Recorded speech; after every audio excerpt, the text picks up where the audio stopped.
Amén. Buenos días a todos, que el Señor les bendiga. Ahí donde estás, voy a pedir que por favor puedas inclinar tu rostro y podamos decirle al Señor que nos hable en esta mañana. Amén. Padre, en el nombre de Jesús, Señor, te damos gracias porque tú eres bueno, porque tu misericordia, Señor, es para siempre. Y porque tú, Padre, nos ayudas y nos enseñas a poder estar en tu palabra y permanecer en ella, Señor. A que nada pueda movernos de aquello, Señor, a lo cual tú nos has llamado, que es el fundamento del Evangelio, es tenerte a ti como la base, Señor, de lo que nosotros creemos. Hoy te pido, Señor, que en medio de tu misericordia y tu fidelidad permitas que podamos juntos, Señor, aprender y comprender tu palabra, porque tú eres bueno, porque tú eres fiel y sabemos que nos amas. En el nombre de Jesús, amén. Amén, bien. En enero del 2021, me acuerdo que fuimos con mi esposo y su familia, la parte de él, nos fuimos a una playa, que no recuerdo el nombre de la playa, pero era una playa nueva, era una playa virgen, y nos fuimos como a las 9 de la mañana, estuvimos allí como hasta las 3 que nos quisimos venir y de repente el carro se hundió en la arena, no había forma de sacar el carro, ¿no? Los primos se desesperaron, nosotros, bueno, como mamás y con los niños estaban pequeños todavía, nos reíamos, conversábamos, pero ya vimos que se empezó a oscurecer y no había forma de sacar el carro porque nadie pasaba por allí, ¿no? Se empezó a hacer de noche y ya uno como mamá se empezó a preocupar porque hacía mucho frío, no teníamos comida, no sabíamos dónde le íbamos a dar de comer a los niños. Y recuerdo que nos mandaron al otro auto que estaba más adelante y mientras yo caminaba, pasaba por una zona oscura, densa, hermano, y se escuchaba cómo se movían las ramas, ¿no? Yo me imaginaba que podían ser culebras, lagartijas, y pasé caminando y todo ese camino empecé a orar y hablaba en lenguas, ¿no? Por si acaso decía, porque el abuelito siempre decía que por ahí estaban los demonios, ¿no? Y mientras llegaba yo decía, Señor, se llega la noche, Señor, ya es de noche, ¿hasta qué hora vamos a salir? Como a las 8 de la noche aparece por allí una camioneta 4x4, unas llantas grandotas, y se pasó de frente y se detuvo y regresó y esa camioneta nos ayudó a salir. Al ayudarnos a salir, pudimos llegar aquí a Trujillo como cerca de las 10 de la noche, pero a buscar comida porque los niños estaban de hambre, ¿no? Cuando nosotros podemos hacer las cosas en el día y de repente decimos, uy, el negocio cierra a las 8, ya no vamos a encontrar, uy, ¿por qué no me has avisado en el día? Ahorita en la noche no se puede hacer nada, ¿no? Hoy vamos a hablar acerca de que la noche viene. Y vamos a leer en el libro de Juan, capítulo 9, versículos 3 y 4. Juan capítulo 9, versículos 3 y 4. Si usted ha traído su celular, póngalo en vibrador, no se distraiga mirando el celular para que el Señor pueda hablar a su corazón y usted pueda estar atento. ¿Amén? La palabra del Señor dice en el libro de Juan capítulo 9, versículos 3 y 4. Respondió Jesús, no es que pecó éste ni sus padres, sino para que las obras de Dios se manifiesten en él. Me es necesario hacer las obras del que me envió, entre tanto que el día dura. La noche viene cuando nadie puede trabajar. A ver, repita conmigo, la noche viene cuando nadie puede trabajar. Entonces, el mundo conoce como esta famosa frase que dice, se nos viene la noche, ¿no? Y cuando ellos utilizan esa frase, se está refiriendo a que tenemos que hacer las cosas rápido, porque si no, no vamos a poder lograr lo que estamos buscando. Se utiliza como una frase de angustia, de zozobra, ¿no? Uy, se le vino la noche, ya se enfermó, ya se murió. Uy, no lo pudo hacer temprano, ya se le vino la noche, ¿no? Mientras el mundo utiliza esta frase como una frase de angustia, de zozobra, de incertidumbre, el Señor Jesús utilizó esta frase dándole a conocer a las personas que su tiempo en la tierra era corto. Él a los 30 años es bautizado y él muere a los 33 años. Tuvo 3 años, durante esos 3 años él hizo milagros, hizo sanidades, hizo prodigios, cosas que nunca se habían visto. Él lo empezó a hacer. ¿Por qué? Porque él sabía que la noche llegaría pronto. Para el Señor Jesús, la noche significaba que el tiempo de vida que él tenía aquí en la tierra era corto. El tiempo de vida en el cual él podía hacer todo lo posible para que la gente vea que realmente él era el Hijo de Dios, él decía, tengo que hacerlo antes de que llegue el día en que yo muera en una cruz y tenga que subir al cielo. Él no lo decía porque su poder estaba limitado a su tiempo de vida como ser humano, porque él es infinito, su poder es ilimitado, Él es el Hijo de Dios, no hay forma de que Él pueda haber pensado eso, amén. Pero Él sabía que Él había venido a la tierra a cumplir con un propósito, y ese propósito se tenía que cumplir, ese plan de salvación se tenía que cumplir para que todos aquellos que creían en Él fuesen salvos. Él tenía que morir en una cruz. Ese plan no iba a cambiar. Pero él también sabía que siendo hombre aquí en la tierra tenía un plan. Aparte de la salvación, era que a todos aquellos que él podía presentar el evangelio y crean en él, se salven. El Señor Jesús decía que mientras estaba el día, se podía trabajar. Mientras estaba en la oportunidad de poder predicar a alguien acerca de que Él existía y de que Él era el Hijo de Dios, Él iba a aprovechar la oportunidad de hacerlo.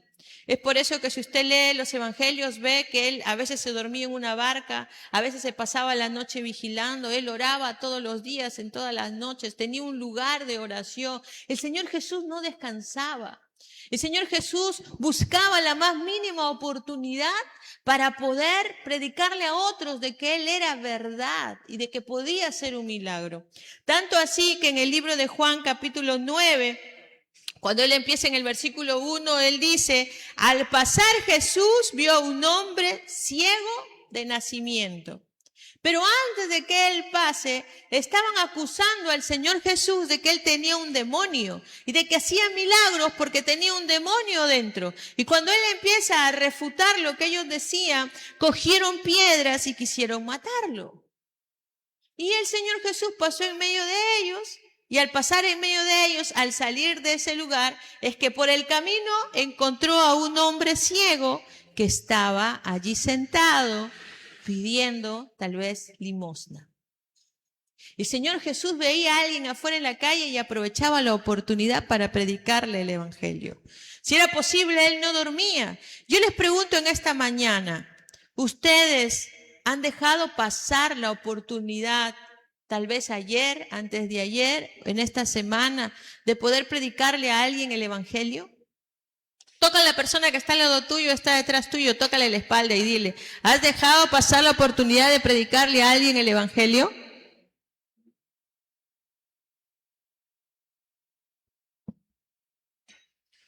¿Y sabes por qué esto era? Porque el Señor Jesús sabía que no había tiempo. No había tiempo. Uno de nuestros mejores amigos nos habló el día miércoles a mi esposo que estaba viniendo, manejando con su esposa y su hija, y de repente pestañeó. Y cuando abre los ojos se venía contra una moto y por no chocar a la moto, él gira hacia el otro lado y se despistó. Perdón. Él dice que esos fueron momentos cruciales. Estaba muy asustado porque el carro se podía haber dado vuelta.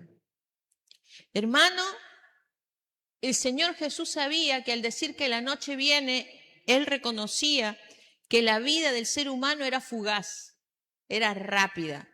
Que podíamos estar hoy aquí y mañana ya no estar. Leí en las noticias de un joven de 25 años, que la verdad no sé si ha sido en esta semana o este mes, recién graduado, se fue a hacer unas prácticas a un lugar y se va con el jefe a pasar una noche de diversión, ¿no? Y saliendo ya a su casa se encuentran con 2 mujeres. Estas mujeres lo llevan al departamento del jefe y allí les dan un somnífero. El jefe se despierta, pero el joven de 25 años no despertó. El somnífero había parecido, al parecer le habían dado demasiada dosis y se murió con un edema cerebral. 25 años.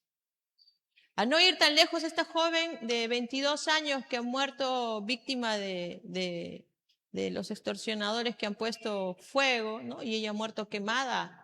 A los 15 días me parece que falleció de haber estado en el hospital. 22 años. Si podemos analizar el mundo y nuestra sociedad, ahora podemos decir que antes pues la gente esperaba morir cuando tenía pues 80, 82, ¿no? 90 y tantos años. Ahora la gente espera, ya llega a las 70, ya me voy a morir. Ahora no hay una edad para morir. Mueren niños, mueren adolescentes, mueren jóvenes, mueren personas que uno dice, pero ¿por qué si era buena persona? ¿Por qué si era buena gente? ¿Por qué él? ¿Por qué no yo? Pero es que el Señor nos advierte, la noche viene. En cualquier momento, alguno de nosotros puede partir y tenemos que estar preparados. El Señor Jesús también decía que cuando Él hablaba de que la noche viene y hay que trabajar, Él se estaba refiriendo también al hecho de que hay muchas personas que viven en oscuridad. Viven completamente ciegos, como este hombre que era ciego de nacimiento.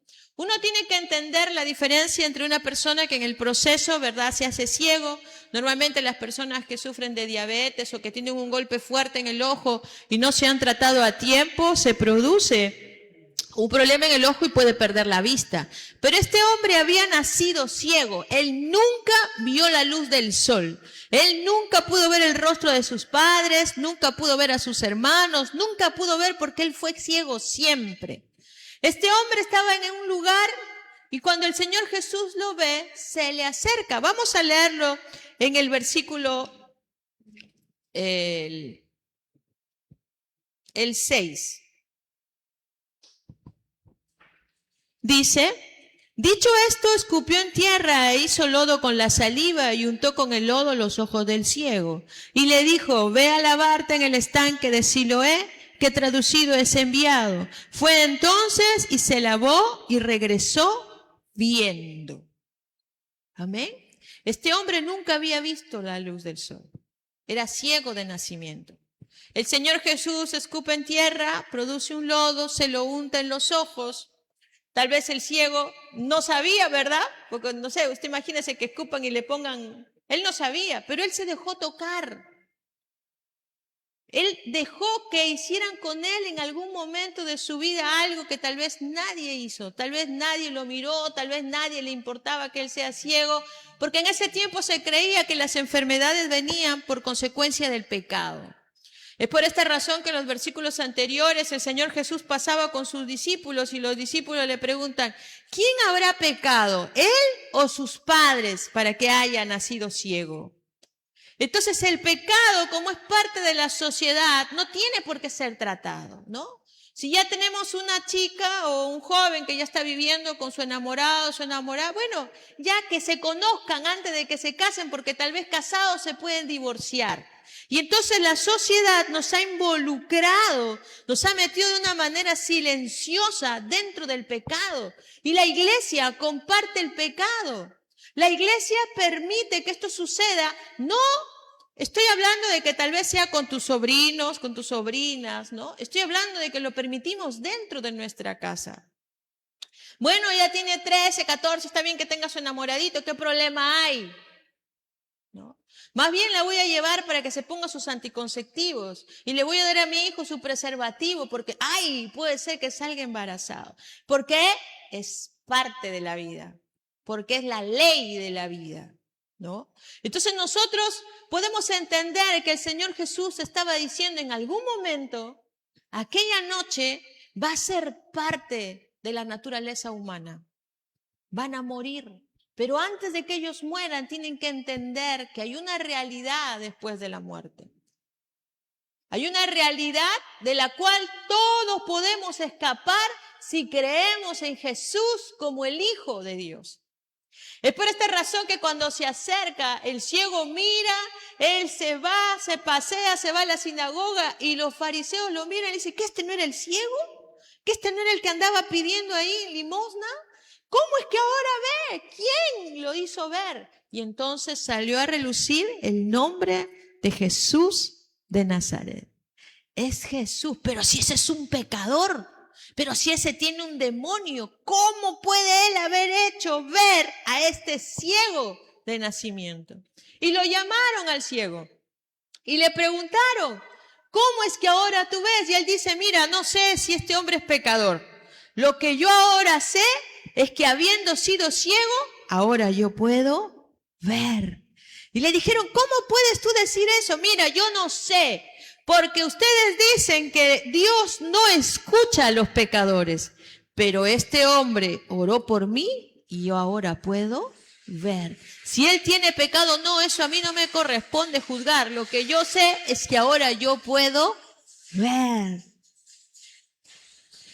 Y estos hombres le dijeron, ¿cómo es posible que tú que eres un pecador y que has sido ciego toda tu vida, ahora porque ves, nos vengas a querer dar clases a nosotros de lo que es vivir en santidad? De lo que es vivir y ver cómo un hombre pecador que tiene un demonio puede demostrar el poder de Dios aquí en la tierra.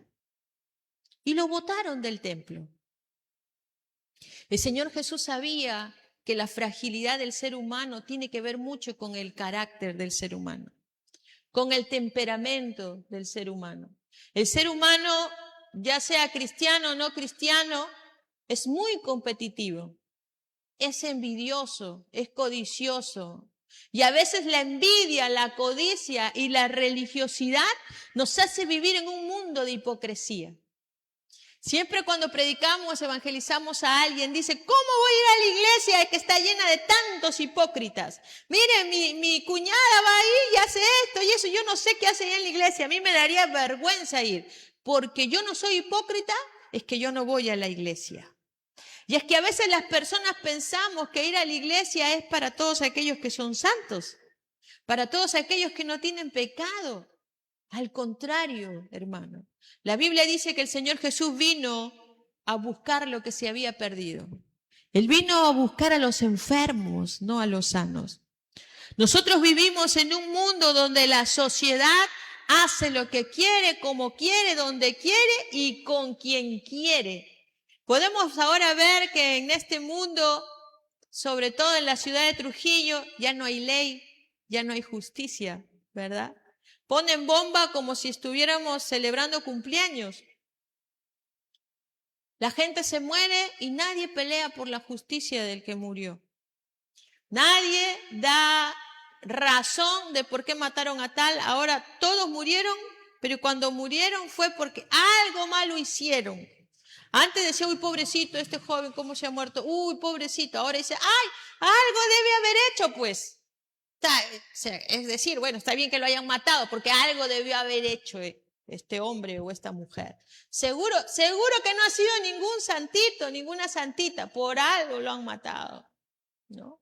Entonces podemos ver cómo la sociedad se ha involucrado, cómo la iglesia se ha involucrado en un mundo de hipocresía. La capacidad del ser humano de poder amar es tan grande como de poder envidiar el crecimiento y la prosperidad de algún otro. La iglesia está sufriendo de vivir en un mundo religioso. ¿Cómo puedo yo saber que vivo en una vida de religiosidad? Ay, voy a salir. Señor, guarda mi salida, cuida mi entrada. Señor, que no me pase nada. Ya, amén. Y pensamos que eso ya es orar.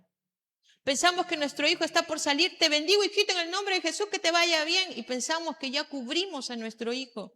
Pero si yo oré, ¿cómo le puedo pasar algo? Vivimos en un mundo tan religioso que no podemos faltar el domingo. Y si faltamos el domingo, uy, no he ido, voy a tener que ir cualquiera de estos días de la semana. ¿Cómo sabes que estás viviendo en un mundo religioso? Cuando dejas de hacer aquello que puede mostrar que Dios está vivo. Cuando dejas de hacer aquello que puede mostrar que el Señor Jesús sigue siendo la luz del mundo. Cuando permites que algún problema, alguna dificultad te haga desistir de venir a la iglesia. Cuando solamente piensas, hermano, y con todo el amor del Señor yo se lo digo, cuando piensas que el domingo está hecho para que lo disfrutes en familia, pudiendo disfrutar cualquier día de la semana en familia y utilizar el domingo para servir al Señor. ¿Cómo sabes que estás viviendo en un mundo religioso? Cuando sabes que hay alguien que está muriendo y no eres capaz de ir a orar por esa persona para que el Señor al menos le dé esperanza de saber de que después de la muerte hay vida. La iglesia está llena de personas religiosas. La iglesia está llena de líderes que piensan que venir, cumplir e irse es suficiente. La iglesia está llena de personas que pensamos que por el hecho de poder decir que somos cristianos, se nos tiene que abrir todas las puertas de bendición. No, yo soy una hija de Dios y Dios tiene que bendecirme. No tiene por qué hacerlo. Dios no está obligado a cumplir todo lo que nosotros le decimos. El Señor Jesús sabía la fragilidad del ser humano. Y es por eso que Él decía, tienes que trabajar antes que la noche llegue. Porque cuando llegue la noche ya no va a haber tiempo de seguir trabajando. Ya no va a haber tiempo de salvar a las personas. Ya no va a haber tiempo de que esa jovencita, antes de que se case con ese hombre que le va a hacer daño, si tú no le adviertes, va a vivir en un mundo de oscuridad toda su vida. El Señor decía, la noche viene es porque el ser humano sabe que en algún momento va a entrar en una confusión eterna, una confusión de la cual nadie la va a poder sacar. Yo quiero invitarte en esta mañana a que tú puedas pensar, ¿quiénes de tu casa están viviendo en esa oscuridad? ¿Quiénes de tu casa piensan que todavía tienen mucho por vivir y en algún momento pueden morir? Muchas personas nos han escrito diciendo, pastor, me están extorsionando, ayúdame a orar, por favor, ayúdame a orar. Nosotros oramos y luego vemos que ya conversaron con otras personas, digamos, que son superiores al que le está extorsionando para que les quiten la extorsión. Y dice, bueno, pastor, ya estoy tranquilo, ¿no? Ya no me pasa nada. Igual siguen viviendo una vida de perdición. Una vida donde el mundo puede más que el amor que ellos pueden presentarle a Dios. El pecado te hace vivir en una noche eterna. El pecado te hace vivir en una noche de la cual capaz, aún estando vivo, nunca vas a poder salir. Y algunos vivimos continuamente en la noche. Vamos a leer el libro de Romanos capítulo 13, el versículo del 11 al 14. Presta atención, hermano, por favor, abre tu Biblia o míralo en la pantalla. Dice la palabra del Señor, versículos del 11 al 14. Y esto, conociendo el tiempo, que es ya hora de levantarnos del sueño, porque ahora está más cerca de nosotros nuestra salvación que cuando creímos. La noche está avanzada y se acerca el día. Desechemos pues las obras de las tinieblas y vistámonos las armas de la luz. Andemos como de día, honestamente, no en glotonerías y borracheras, no en lujurias y lascivias, no en contiendas y envidia, sino vestidos del Señor Jesucristo y no proveáis para los deseos de la carne. Amén. El Señor aquí está diciéndonos, mira, has dormido por mucho tiempo ya dentro de tu pecado. Yo no sé qué tipo de pecado puede ser el que nosotros estemos practicando de una manera libre, desordenada, deliberada. Pero el Señor está diciendo, tienes que despertarte ya. Despiértate, porque la noche está avanzada, el día se acerca. ¿Cuál es el día? El día del rapto, el día en el que la iglesia va a ser arrebatada en un abrir y cerrar de ojos. El Señor está diciendo, es tiempo de que despiertes porque el día del juicio se acerca. Y no te vas a quedar.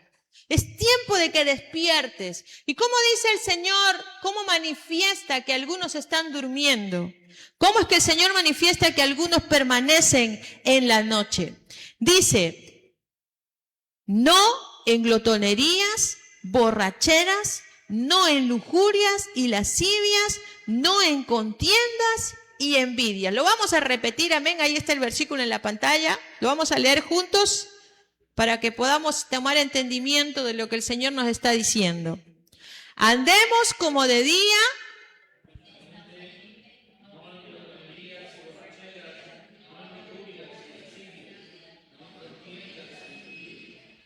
Mira, hermano, este versículo de este versículo ninguno de nosotros escapa. El ser glotón también es pecado. Comes, ¿no? Y esto también tiene que ver con las productos o las bebidas que nos hacen daño. Tal vez tú no tomas, pero comes que da miedo, ¿no? Ya comiste en la mañana, comes en la noche, comes al mediodía, y comes, ¿no?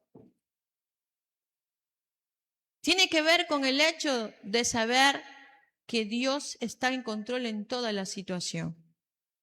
Cuando uno come demasiado es porque ya te ganó la ansiedad, el estrés está manejando tu vida. Porque no has aprendido a descansar en el Señor. Ay, no sé por qué estoy gordo, no sé por qué me engordo tanto si yo me cuido. No es cierto, te cuidas cuando te ven, pero cuando no te ven, te das tus atracones. ¿Sabes por qué? Porque la glotonería tiene que ver con el dominio propio. Y el dominio propio tiene que ver con tu comunión íntima con el Espíritu Santo. Cuando tú no tienes esa comunión con el Espíritu Santo, vas a comer. Y aunque el mundo te diga que estás gordo, no le vas a creer. El andar en deseos pecaminosos, en tener conductas lascivas. Miren, esta semana, hermano, por una situación de que puse a mis hijas a estudiar en un lugar y bueno, una de ellas faltó y yo fui en su lugar. Cuando ingreso a este local habían como 17 personas de todo tipo, chiquitos, grandes, adultos. Y yo dije, ay Señor, yo no voy a dejar a mi hija acá, ¿no? Yo voy a venir con ellas porque no las puedo soltar así tan rápido en el mundo. La siguiente clase que fui fue otra clase donde habían solo 6 personas. Y dentro de estas personas, habían personas que tenían problemas de identidad de género, ¿no? Y los comentarios que ellos hacían, todos sus comentarios eran en doble sentido. Todos eran en doble sentido. Y todos se manifestaban y se motivaban y se reían haciendo referencia a los genitales masculinos. Yo, como hace tiempo que no estoy en un mundo así, estaba sentada y decía, Señor, ¿por qué hablan así, Señor? Todos se reían y yo no me reía. No estaba, digamos, contenta con los comentarios que ellos hacían. A mí no me agrada estar en medio de personas que hacen comentarios en doble sentido, no me gusta, ¿no? Pero el hablar en doble sentido es una manifestación de un hombre o una mujer que tiene una conducta lascívica. La lascivia es un demonio. Es una obra de la carne que cuando se posesiona de la persona se convierte en una atadura, en una opresión. Cuando tú escuchas que un hombre o una mujer todo lo habla en doble sentido, o sea, tú no puedes mencionar, no sé, frases que no las voy a mencionar en el altar, pero todo el mundo se ríe, ¿no? Y yo dice, ¿qué? ¿Usted, pastora, no lo entendió? No lo entendí. No es que yo sea, sino que a veces hay cosas que no entiendo, tampoco me preocupa entenderlo, ¿no? Pero esos comentarios son producto de una conducta lascívica. Y la conducta lascívica tiene que ver con una persona que tiene pensamientos lujuriosos. La lujuria tiene que ver con el pensamiento y la lascivia con la conducta, que es la expresión de la lujuria. Yo, por ejemplo, puedo estar caminando y de repente, no sé, vemos a un hombre simpático y yo lo miro y automáticamente se produce un pensamiento como diciendo, ¿cómo será este joven así? ¿Cómo será este joven asá? Le doy lugar a un pensamiento de lujuria.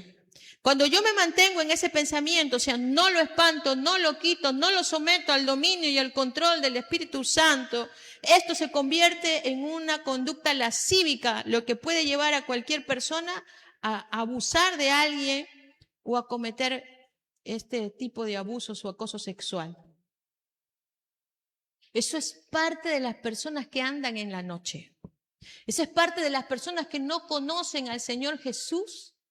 Los contenciosos, los envidiosos, los que tú estás en un bonito grupo y de repente esta persona le dice algo a la otra para que la otra se enoje contigo.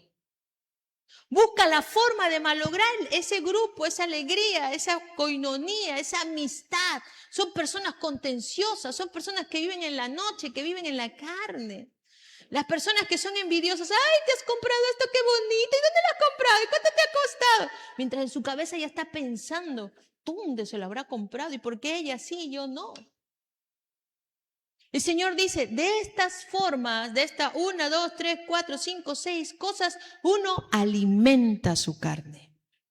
Y al alimentar tu carne vas a permanecer en la noche. El Señor dice, sácate esa ropa, quítate esa ropa y vístete de la ropa del Señor Jesucristo. Vístete del Señor Jesucristo. Aprende a vivir en santidad. Aprende a desechar esos pensamientos que no convienen. Aprende a comportarte como aquella persona que vive completamente en el Señor Jesucristo. Porque son solo dos cosas. Si tú vives con la vestimenta, la vestidura de las armas de luz del Señor Jesucristo, no vas a proveer alimentar a tu carne. No vas a proveer alimento para tu carne.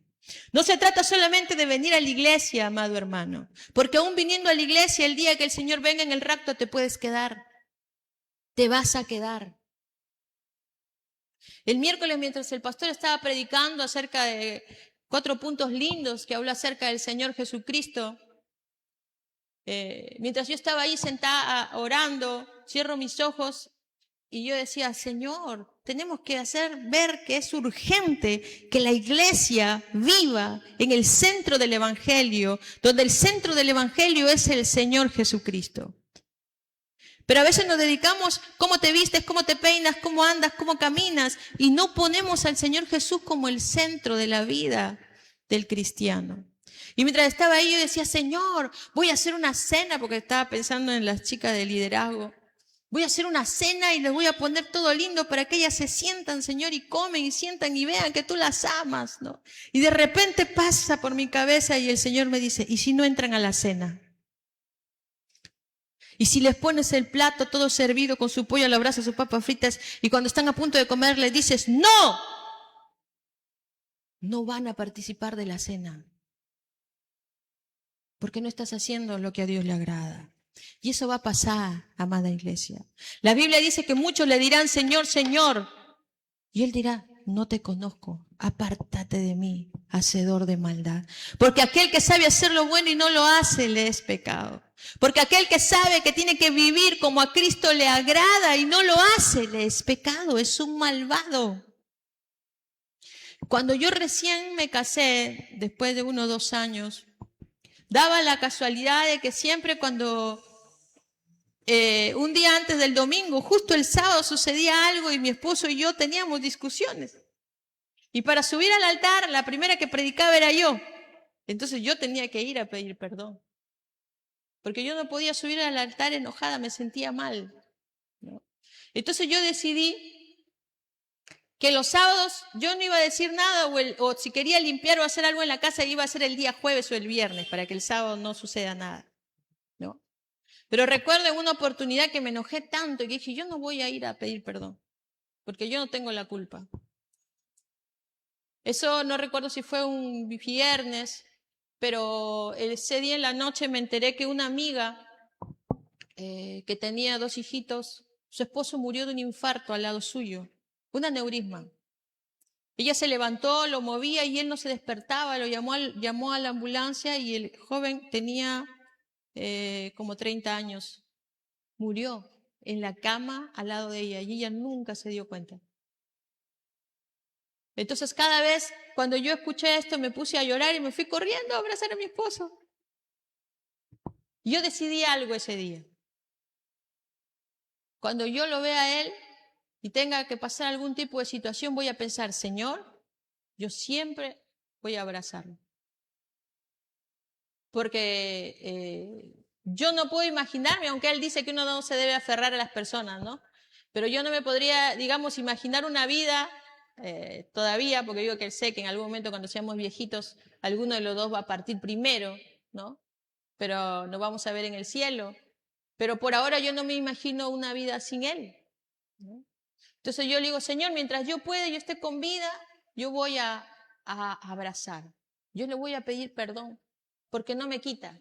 Porque la Biblia dice que el que quiera ser mayor en el reino de los cielos tiene que ser el menor aquí en la tierra. Yo no considero, hermano, que un pleito, una pelea, una discusión, una diferencia de carácter, algo que mi esposo no haga o deje de hacer para que a mí me agrade, puede ser impedimento para que yo pueda seguir sirviendo al Señor de la forma en la que puedo servirle. Porque al lado de mi esposo es mi compañero de milicia, es mi compañero de batalla. Si yo veo que él se cae, yo no me puedo ir corriendo y dejar que él se muera atrás. Voy a correr, lo voy a auxiliar y lo voy a llevar conmigo, porque es mi compañero de batalla. Porque cuando algún día uno de los dos se vaya al cielo, arriba no vamos a poder ver. Amén. Entonces yo tengo que entender, no hay obstáculo para no servir al Señor. No lo hay. La Biblia dice que en un abrir y cerrar de ojos, los muertos en Cristo resucitarán primero y los que nos hayamos quedado, nos iremos con Él. Vamos a leer en el libro de Primera de Tesalonicenses, capítulo 4, versículos 15 y 17, y con este versículo ya vamos terminando. Primera de Tesalonicenses, capítulo 4, versículos 15 y 17. Por lo cual os decimos esto en palabra del Señor, que nosotros que vivimos, que habremos quedado hasta la venida del Señor, no precederemos a los que durmieron, porque el Señor mismo, con voz de mando, con voz de arcángel y con trompeta de Dios, descenderá del cielo y los muertos en Cristo resucitarán primero. Leemos juntos el 17. Luego nosotros, los que vivimos, los que hayamos quedado, seremos arrebatados juntamente con ellos en las nubes para recibir al Señor en el aire, y así estaremos siempre con el Señor. El Señor viene pronto. El Señor Jesús decía, tengo que seguir trabajando porque la noche viene donde nadie puede trabajar. Él estaba diciendo, iglesia, tienes que despertarte. Iglesia, tienes que salir de la oscuridad en la que te ha nublado el pecado. La discrepancia, la incredulidad, la disensión, la mentira, la glotonería, la lujuria, la lascivia, la borrachera, la contienda. Amada iglesia, es tiempo de despertar. ¿Por qué? Porque la Biblia nos dice en el 1 Corintios capítulo 15, versículos 51 al 52. He aquí os digo un misterio. No todos dormiremos, pero todos seremos transformados en un momento, en un abrir y cerrar de ojos a la final trompeta, porque se tocará la trompeta y los muertos serán resucitados incorruptibles y nosotros seremos transformados. La Biblia nos dice en el libro de Mateo capítulo 24, versículos del 40 al 44. Entonces estarán dos en el campo, el uno será tomado y el otro será dejado. Dos mujeres estarán moliendo en un molino, la una será tomada y la otra será dejada. Velad pues, porque no sabéis a qué hora ha de venir vuestro Señor. Pero sabed esto, que si el padre de familia supiese a qué hora el ladrón habría de venir, velaría y no dejaría minar su casa. Por tanto, también vosotros estad preparados, porque el Hijo del Hombre vendrá a la hora que no pensáis. Es tiempo de despertar. La noche viene. Es tiempo de despertar, amada iglesia. No pienses que por venir a la iglesia el domingo estás seguro. No pienses que porque das tu diezmo, tus ofrendas, o aquello que tú consideras que es un diezmo y no lo es, o aquello que consideras que es una ofrenda y es una limosna, vas a poder irte al cielo. No es así. No es así. Podemos quedarnos. Y el quedar, dice la Biblia, el Señor Jesús ya no te va a poder ayudar. Hoy es el tiempo. Hoy es el tiempo de salvarnos. Hoy es el tiempo de poder decirle, Señor, yo quiero cambiar mi manera de pensar, quiero cambiar mi manera de ver las cosas. El ciego salió de la sinagoga porque lo botaron. Y el Señor Jesús lo vio. Y cuando lo vio le dijo, ¿tú crees en el Hijo de Dios? Y el ciego le dijo, sí, pero ¿quién es? Y el Señor Jesús le dice, ahora, el que estás viendo. Amada iglesia, él nunca había visto nada. Pero en ese momento él pudo ver al Hijo de Dios parado frente a él. Tú tienes que aprender a ver al Señor Jesús siempre delante de ti. Cuando quieras hacer algo, cuando estés angustiado, cuando no sepas qué hacer, siempre Él debe ser la primera persona a quien debemos acudir. Ponte de pie, por favor. El centro de nuestra vida es Jesús. Siempre debe ser el Señor Jesús. A Él es a quien tenemos que predicar. No prediques formas. Las formas vienen después de que la persona conoce a Cristo. No prediques conductas. Las conductas vienen después de que conoces a Cristo.